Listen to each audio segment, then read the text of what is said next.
So tonight's project, these two SD40s now have decoders, and then I was going to dive into this Atlas MP15 DC, and Atlas has changed the boards a little bit where they now have these plugs on the top, and it's not like it used to be.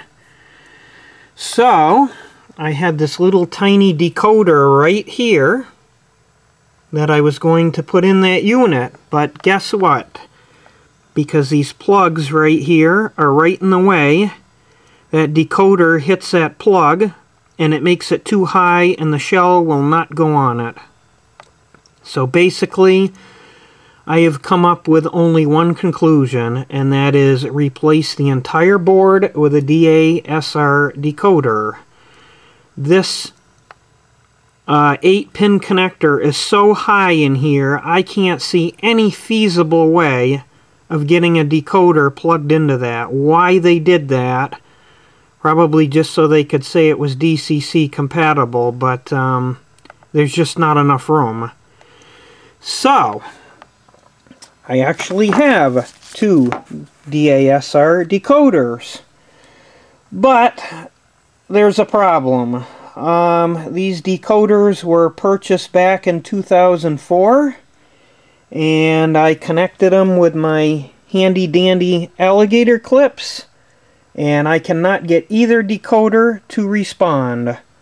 So apparently they are junk. Not sure why. Never had them out of the package until now, but I can't get either one of them to read any CV settings. So, and it won't even detect the decoder. And I know I had power because when I put the alligator clips on each end, I measured the voltage on this side, and I had 14 volts AC on both the track pickups. So the board was getting power. So, I don't know. They're junk.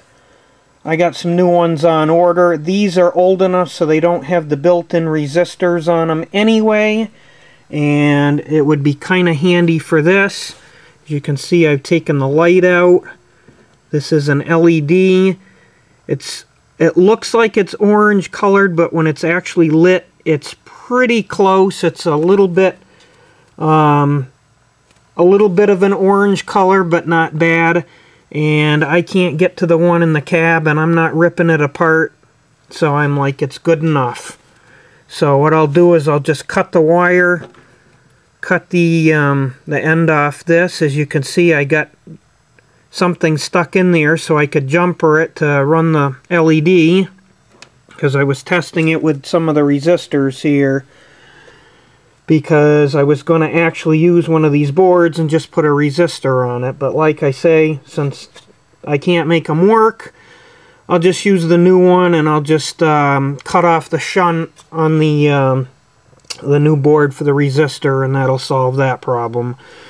So if you have one of these units and you're thinking about DCC, I would say you need a DASR decoder. That would probably be your best bet.